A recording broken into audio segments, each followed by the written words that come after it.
Good morning students. Fourth lesson continuation. Yesterday Fleming's right hand rule patholiya. What is the other name of right hand rule? The other name of right hand rule is also known as generator rule. Next example 4.6. If the current I flowing in the straight conducting wire, இந்த ஃபிகரில் இருக்க மாதிரி ஒரு straight conducting wire flow ஆகிட்டு இருக்கு.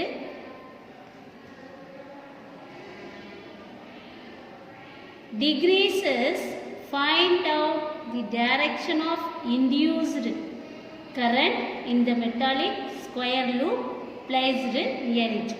இப்போ ஒரு conducting wire வந்து current flow ஆகிட்டு இருக்கு இந்த வயரில். இப்போ இது பக்கத்தில் ஒரு மெட்டாலிக் ஸ்கொயர் லூப்பை ப்ளேஸ் பண்ணுறோம். இப்போ இதில் என்ன ஃபைண்ட் அவுட் பண்ணுறாங்க? Find out the direction of induced current with the metallic square லூப்போட கரண்ட்டோட டைரக்ஷனை மெஷர் பண்ணுறோம். Solution from right hand rule the magnetic field by a straight wire is directed into the plane of the square loop. So the magnetic field, the straight wire oda magnetic field என்ன இருக்கும்? The square of the plane of the square loop ஓடுக்கு perpendicular-ஆ இருக்கும். அப்போ அப்படி பெர்பெண்டிகுலராக இருக்கும்போது அதோட magnetic flux degrees ஆகும். அப்போ இந்த மேக்னெட்டிக் ஃப்ளக்ஸ் டிக்ரீஸ் ஆகும்போது அது என்ன பண்ணும்? கரண்ட்டை அப்போஸ் பண்ணும். Opposed by the current induced by the loop. So அப்போ இன்டியூஸ் கரண்ட்டை வந்து அது அப்போஸ் பண்ணும்போது எப்போ அது அப்போஸ் பண்ணும்? By producing a magnetic field in the same direction. So அந்த மேக்னெட்டிக் ஃபீல்டுலேயே ஒரு புதுசாக ஒரு மேக்னெட்டிக் ஃபீல்டை உருவாக்கும் போது தான் அந்த கரண்ட் வந்து இன்டியூஸ்டு கரண்ட் ரெடியூஸ் ஆகும். So again from right hand rule for this inward magnetic field the direction of the current induced current in the loop is clockwise. So அதே மாதிரி இந்த ரைட் ஹேண்ட் ரூலை பயன்படுத்தி நம்ம இன்வர்டாக இருக்கக்கூடிய அந்த மேக்னெட்டிக் ஃபீல்டு அந்த டைரக்ஷனை அதை வச்சு என்ன பண்ணுறோம்? இந்த இன்டியூஸ்டு கரண்டோட டைரக்ஷன் எப்படி இருக்கும்? கிளாக்வைஸ் தான் இருக்குது அப்படிங்கிறத ஃபைண்ட் அவுட் பண்ணுறோம். Next example 4.7. The magnetic flux passes perpendicular to the plane of the circuit and is directed into the paper. ஒரு perpendicular plane of the circuitல பாஸ் ஆகக்கூடிய மேக்னெட்டிக் ஃப்ளக்ஸு பெர்பெண்டிகுலர் எதுக்கு இருக்குது? இந்த பேப்பரில் உள்ள இன்வெர்ட்ஸாக. If the magnetic flux varies with respect to time, so டைமை பொறுத்து அதோட மேக்னெட்டிக் ஃப்ளக்ஸு சேஞ்ச் ஆச்சு அப்படின்னா வேரி ஆச்சு அப்படின்னா அதோட டைம் ரிலேஷன் என்ன கொடுத்துருக்காங்க? Phi B it is equal to 2t cube plus 3t square plus 8t plus 5 metre weber. What is the magnitude of the induced EMF in the loop when t is equal to 3 second? அப்போ t is equal to 3 செகண்டாக இருந்துச்சு அப்படின்னா அப்போ அந்த magnitude of the induced EMF என்னவாக இருக்கும்? Find out the direction of the current through the circuit. அப்போ அந்த சர்க்கியூட்டில் ஃப்ளோ ஆகக்கூடிய கரண்ட்டோட டைரக்ஷன் என்ன அப்படின்னு கேட்கலாம். ஃபஸ்ட்டு மேக்னட்யூட் கண்டுபிடிக்கணும். So phi B is equal to நம்மளுக்கு கொடுத்துருக்க வேல்யூ மில்லி வெப்பர். ஸோ என்னோடது வந்து 1, டீயோடது வந்து 3 செகண்ட்ஸ். இப்போ ஃபார்முலா வந்து the induced EMF E it is equal to d n by b by dt. So அப்போ t by dt வெளியில் எடுத்துட்டு என்னோட வேல்யூ 1 தானே. ஸோ அப்போ என்ன செய்யலாம்? அந்த பை பியோட வேல்யூ சப்ஸ்டியூட் பண்ணுறோம். Into 10 power -3. ஸோ இப்போ இதை வந்து நம்ம டிஃப்ரென்ஷியேட் பண்ணும்போது என்ன கிடைக்குது? 2t cube அது வந்து 6t square. 3t square என்னவாயிரும்? 6t plus அதாவது எப்படின்னா 2 into 3t square plus 3 into 2t plus 8. இப்போ அதை நம்ம மல்டிப்ளை பண்ணும்போது என்ன கிடைக்குது? 6t square plus 6t plus 8 into 10 power -3. So இப்போ t is equal to 3 second கொடுத்துருக்கு. அப்போ டீயோட வேல்யூ எல்லாத்தையும் நம்ம சப்ஸ்டியூட் பண்ணலாமா? t வர இடத்துல எல்லாம் என்ன சப்ஸ்டியூட் பண்ணணும்? 3 சப்ஸ்டியூட் பண்ணணும். அப்படி சப்ஸ்டியூட் பண்ணும்போது நம்மளுக்கு கிடைக்கக்கூடிய ஆன்சர் என்ன? 6 into 9 plus 6 into 3 plus 8 into 10 power minus 3. So இதை கால்குலேட் பண்ணும்போது நமக்கு கிடைக்கக்கூடியது 80 into 10 power minus 3 volt. So இதை நம்ம மில்லி வோல்ட்டாக கன்வெர்ட் பண்ணோன்னா 80 மில்லி வோல்ட். இப்போ இந்த டைரக்ஷன் ஆஃப் தி இன்டியூஸ்டு கரண்ட்டோடைய சர்க்யூட்டில் ஃப்ளோ ஆகக்கூடிய கரண்ட்டோட டைரக்ஷன் எப்படி இருக்கும் அப்படின்னு பார்த்தோம்னா, ஸோ இப்போ டைம் பாஸ் ஆகும்போது இந்த magnetic flux linked with loop வந்து இன்க்ரீஸ் ஆகும். ஸோ இப்போ according to the Lenz law the direction of the induced current என்ன ஆகும்? Oppose the flux increase. அந்த ஃப்ளக்ஸ் இன்க்ரீஸை ஆப்போஸ் பண்ணும்.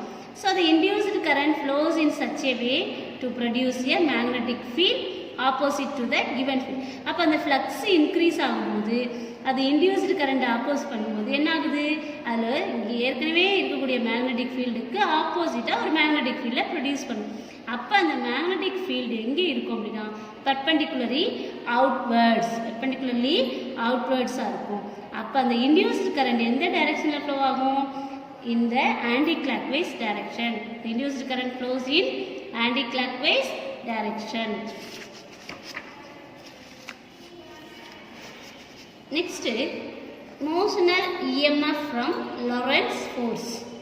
இப்போ ஒரு மேக்னெட்டிக் ஃபீல்டுக்குள்ளே எல்என் லென்த் உள்ள ஏபிங்கிற ஒரு ராடு இருக்கிறதா கன்சிடர் பண்ணும். இது பிளைன் ஆஃப் தி பேப்பர். இப்போ இந்த லென்த் ஆஃப் த ராட் வந்து எப்படி இருக்கும்? மேக்னெட்டிக் ஃபீல்டுக்கு நார்மல். ஸோ இந்த ராடை வந்து நம்ம இப்போ கொஞ்சம் மூவ் பண்ணுறோம், ரைட் சைடில் விங்கிற வெலாசிட்டியில் இதை கொஞ்சம் மூவ் பண்ணுறோம் அப்படின்னா அந்த ராடு மூவ் ஆகும்போது அதில் இருக்கக்கூடிய ப்ரெசென்ட் ஆகிருக்கக்கூடிய எலக்ட்ரான்ஸ் ஆல்சோ அதே வெலாசிட்டியில் மூவ் ஆகும். So as a result, Lorentz force act on the free electrons in the direction of B to A. அப்போ இந்த எலக்ட்ரான்ஸ் எந்த சைடில் மூவ் ஆகும்? B to A. அப்போ அந்த ரிலேஷன் எப்படி எடுத்துக்கலாம்? FB vector is equal to minus E B vector cross B vector. So the action of this Lorentz force is to accumulate the free electrons at the end A. இப்போ இந்த Lorentz forceல இருந்து எல்லா எலக்ட்ரான்ஸும் இந்த ஏங்கிற பிளேஸ்ல இருந்து அப்படியே அப்படியே அந்த இடத்துல இதாகுது, குவியுதுன்னு வச்சுக்கோமே. ஸோ அப்போ அந்த அக்குமுலேஷன் ஆஃப் ஃப்ரீ எலக்ட்ரான்ஸ் என்ன ஆகும்? ஒரு பொட்டன்ஷியல் டிஃப்ரென்ஸ். எல்லா எலக்ட்ரான்ஸுமே இந்த ஏங்கிற இடத்துல வந்து சேரும்போது அந்த இடத்துல ஒரு பொட்டன்ஷியல் டிஃப்ரென்ஸு உருவாகும். So the electrons, free electrons, accumulation of free electrons produces a potential difference across the rod, which in turn establish the electric field. So அந்த மாதிரி ஒரு இடத்துல வந்து சேர்ந்த உடனே அது ஒரு பொட்டன்ஷியல் டிஃப்ரென்ஸ் உருவாக்கி அதிலிருந்து என்ன கொடுக்கும்? ஒரு எலக்ட்ரிக் ஃபீல்டை எஸ்டாப்ளிஷ் பண்ணும். அது எந்த டைரக்ஷனில் இருக்கும் அப்படின்னா அலாங் BA. ஸோ இது என்ன ஆகுது? Due to electric field E, the Coulomb force starts acting on the free electrons. அப்போ இதுக்கு எலக்ட்ரிக் ஃபீல்டு இதில் ப்ரொடியூஸ் ஆனதுக்கப்புறம் அது என்னவாயிரும்? A to B. அது ஒரு எலக்ட்ரான்ஸ் வந்து A to Bயில் அலாங் ஆயிரும். அப்போ இது எப்படி எடுத்துக்கலாம்? Electric field FE is equal to minus E minus small e வந்து எலக்ட்ரானுடையது, இது வந்து electric field. So the magnitude of the electric field E vector keep on increasing along as accumulation of electrons at the end continue.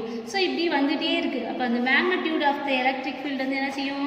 Electrons ஒரே இடத்துல வந்து சேர்றதை இன்னும் கொஞ்சம் increase பண்ணும். So இது கண்டினியூ ஆகிட்டே இருக்கும்.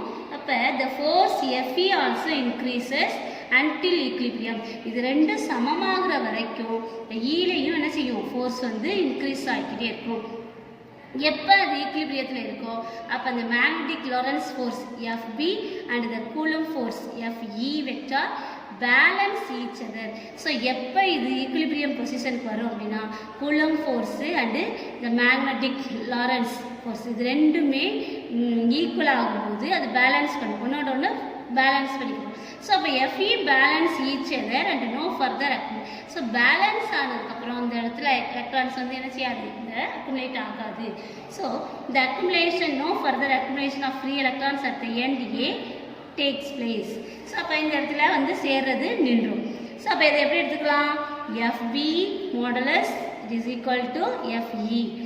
ஸோ இதை உள்ளே எடுத்துட்டோம் அப்படின்னா FBயோட வேல்யூ நம்ம ஏற்கனவே என்ன செஞ்சுருக்கோம்? -E V cross V. So அதை சப்ஸ்டியூட் பண்ணுறோம். FEக்கு பதிலாக -EA சப்ஸ்டியூட் பண்ணுறோம்.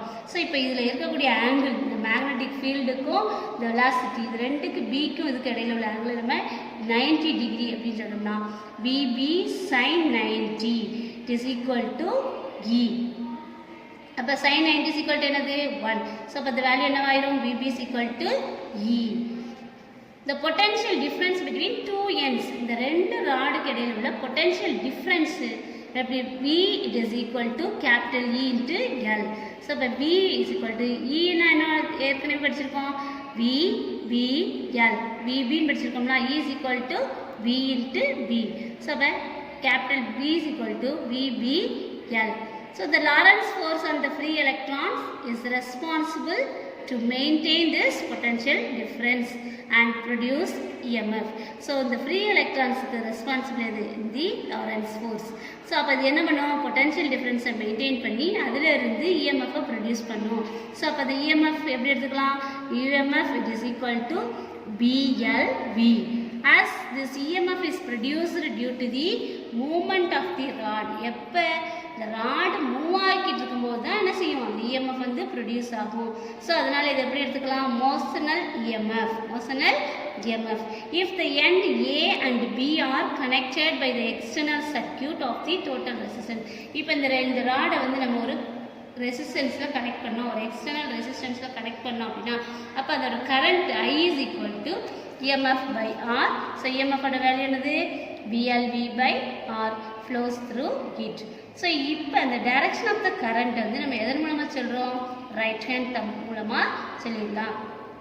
So இதுதான் motional EMF from Lorentz force. இது ஒரு 5 mark question நல்லா படிச்சுக்கோங்க. அடுத்தது example 4.8. A conducting rod of length 0.5 meter falls freely from the top of the building of height 7.2 meter at a place in Chennai. So ஒரு conducting rod அதோட length 0.5 metre மேலேருந்து விழுகுது பில்டிங்கில் எவ்வளோ ஹைட்லேருந்து விழுகுது 7.2 மீட்டர் ஹைட்டில் விழுகுது. இப்போ horizontal component earths magnetic field எவ்வளோ 4.04 × 10⁻⁻5 Tesla. If the length of the rod is perpendicular to the earth's horizontal magnetic field. So earthோட magnetic fieldக்கு அந்த length of the rod எப்படி இருக்கு perpendicular-ஆ இருக்கு. அப்ப find the EMF induced across the conductor. முதல்ல எதை connect பண்ணணும் எதை ஃபைண்ட் பண்ணணும் induced EMF across the conductorல இருக்கக்கூடிய induced EMF. அடுத்தது when the rod is about to touch the ground. Solution L-ஓட வேல்யூ தெரியும் H-ஓட வேல்யூ தெரியும் U-ஓட வேல்யூ இனிஷியல் வெலாசிட்டி 0. அப்போ G-ஓட வேல்யூ என்னது 10 மீட்டர்/செகண்ட். இப்போ இது PH இதோட மேக்னெட்டிக் ஃபீல்டு 4.04 × 10⁻⁻5 டெஸ்லா. இப்போ ஃபைனல் வெலாசிட்டி எவ்வளோ இருக்கும் அப்படிங்கிறத நம்ம கண்டுபிடிக்கிறோம்.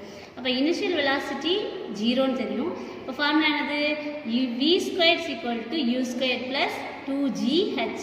யூங்கிறது நம்மளுக்கு 0ன்னு தெரியும். அப்போ 2 × G × H இதை நம்ம கால்குலேட் பண்ணும்போது கிடைக்கக்கூடியது 144. இப்போ இதை வெளியில் எடுத்துட்டோம்னா என்ன வருது 12 மீட்டர்/செகண்ட். ஸோ இது magnitude of the induced EMF when the rod is about to touch the ground. இப்போ அந்த ராடு வந்து கிரவுண்டை டச் பண்ணும்போது அதோட magnitude of the induced EMF என்ன.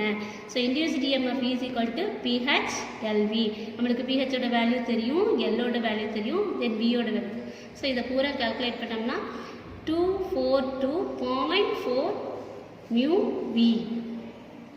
ஸோ 10⁻⁻6 தான் அது நம்ம கேன்சல் பண்ணுறதுக்காக என்ன பண்ணிருக்கோம் μV. அடுத்தது example 4.9. A copper rod of length L rotates about one of its end with an angular velocity omega in the magnetic field V. ஒரு copper rod எல்லுங்கிற லென்த் உள்ள ஒரு காப்பர் ராடு ஒமேகாங்கிற ஆங்குலர் வெலாசிட்டியோட Vங்கிற மேக்னெட்டிக் ஃபீல்டுக்குள்ளே rotate ஆகுது. So இப்போ the plane of rotation is perpendicular to the field. The plane of rotation வந்து எதுக்கு இருக்குது, எதுக்கு பெர்பெண்டிகுலராக இருக்குது, இந்த ஃபீல்டுக்கு பெர்பெண்டிகுலராக இருக்குது. அப்போ find the EMF induced between இந்த ராடுக்கு இடையில் இருக்கக்கூடிய இஎம்எஃப் என்ன அப்படிங்கிறத ஃபைண்ட் அவுட் பண்ணுறோம்.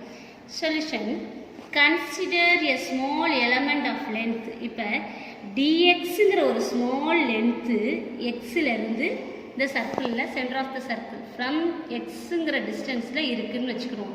இப்போ அந்த element moves perpendicular to the field. ஒரு v is equal to omega அப்படிங்கிற எக்ஸ் ஒமேகாங்கிற வெலாசிட்டியில் இது மூவ் ஆகுது அப்படின்னா, பெர்பெண்டிகுலராக மூவ் ஆகுது அப்படின்னா, இந்த இஎம்எஃப் டெவலப்டு இந்த எலமெண்ட் dx. அப்போ இந்த இடத்துல இது ப்ரொடியூஸ் பண்ணக்கூடிய அந்த EMF dx is dmf, it is equal to bv dx. உங்களுக்கு ஏற்கனவே வேல்யூ என்னது, v is equal to x omega இருக்கும். அப்போ b into x omega into dx. This rod is made up of many such elements moving perpendicular to the field. அப்போ இந்த rod வந்து நிறைய எலிமெண்ட்ஸ்னால இதாகிருக்கு. So இதில் வரக்கூடிய அந்த இஎம்எஃப் வந்து எப்படின்னா இருக்கும், அந்த ரெண்டு எண்டுக்கு இடையில் டெவலப் ஆகும். ஸோ அப்போ எப்படி இருக்கலாம், EMF epsilon equal to integral d epsilon equal to integral 0 to 1 b omega x dx. So b omega வெளியில் எடுத்துகிறோம், எக்ஸ் டிஎக்ஸ் எழுதும்போது எக்ஸ் ஸ்கொயர் பை 2, லிமிட் வந்து 0 to 1. அப்போ EMF it is equal to 2 வெளியில் 1/2 வெளியில் எடுத்துட்டோம்னா இந்த x square is equal to என்னது L squared. So b omega L squared. So இந்த ரெண்டுக்கு இடையில் உள்ள அந்த டிஸ்டன்ஸ் வந்து எவ்வளவு, எல். ஸோ அதை எப்படி எடுத்துப்போம், B omega L squared. Thank you students.